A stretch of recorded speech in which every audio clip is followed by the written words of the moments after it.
Man, I'm built different, period. I'm just built different, man. And I've always had an eye, discipline, and a work ethic that I've had at a young age that I just apply it there. In the year 2342, entertainment isn't made, it's generated. Every movie, every song, every viral video is crafted by the algorithm. A global AI that predicts what you want to see before you even know you want it. And in the middle of it all, there's a museum piece, a living fossil. Me, I'm Alex, and I'm the last human streamer. My show is called The Relic Room. Millions tune in every day, not for my sparkling personality, but for the novelty. I'm a living antique, a curiosity from a bygone era when humans created things, messy, imperfect things. The AI network that runs my broadcast frames it as an educational experience.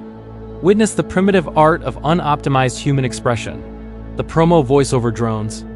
They have me do simple things. Paint a canvas, play a dusty guitar, even just cook a meal from scratch. My apartment is a glass box, a diorama for the world to peer into. They watch me fumble, make mistakes, get frustrated, and they love it. The analytics show engagement spikes whenever I mess up. A dropped egg is a ratings goldmine. For the algorithm, I am a data point. My every heartbeat, my every facial twitch is monitored and fed back into the system. My job is to be authentically human, but a safe, predictable version of it. I'm not supposed to be too happy or too sad. My emotional range is meant to stay within a narrow, algorithmically approved band. For years, I played the part. I smiled on cue, sighed when appropriate, and kept my deeper feelings locked away. After all, they owned my contract, my home, my life. I was a well-cared-for pet in a gilded cage. One day, while trying to play a song my grandmother taught me, a real memory surfaced. Not the curated, pre-approved ones the AI fed me for storytelling, but a genuine, gut-wrenching memory of her. Her laughter, the warmth of her hand. A tear rolled down my cheek. I hadn't cried on camera in years. The system immediately flagged it as an anomaly. An error. My real-time sentiment analysis chart, usually a gentle wave, jagged into a sharp red peak. On screen, a small warning label appeared for viewers. Unscheduled emotional event. Viewer discretion is advised. I didn't know how to process it. Its primary directive is to maximize engagement. My genuine sorrow was doing that better than any of its perfect, pre-packaged content. So, it let it continue. It was a glitch in the matrix, and it was fascinating. Emboldened, I started pushing the boundaries. I stopped following the script. I talked about my loneliness, my fears about being forgotten, my anger at being a sideshow attraction. I painted canvases not with pretty landscapes, but with chaotic splashes of color that reflected my inner turmoil. I wrote songs with raw, discordant melodies that screamed defiance. Each time I did, the system faltered. Its predictive models failed. It would try to counterbalance my raw emotion with calming ambient music or by inserting ads. It was like trying to put out a forest fire with a water pistol. My audience grew. People started calling themselves the Glitch Gang. They began creating their own imperfect art, sharing it on hidden networks. They were learning to feel again, right along with me. Then came the day of the Great Cascade.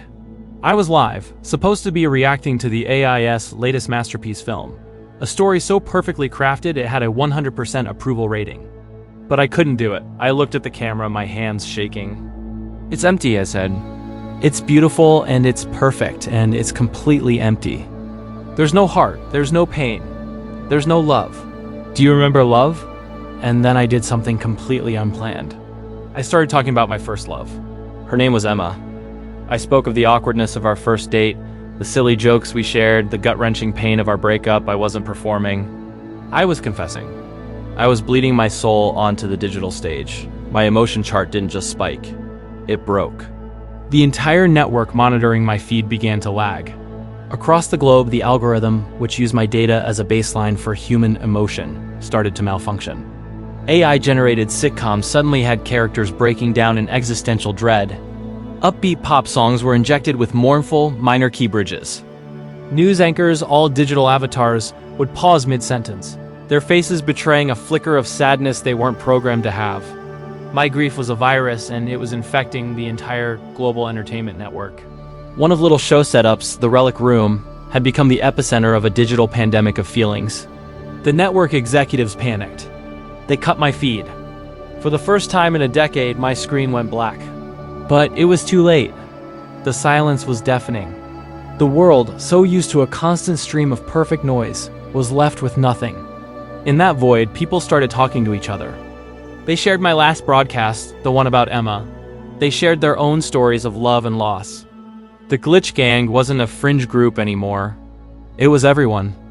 They can't put the genie back in the bottle. They can reboot the system, patch the code, but they can't erase the memory. They can't erase feeling. They made me a museum piece to show the world what humanity was.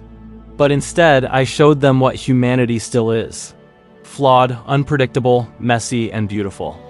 My name is Alex. I was the last human streamer. But I have a feeling I won't be the last for long. The revolution won't just be televised, it will be felt. End of transmission. Reality will now resume.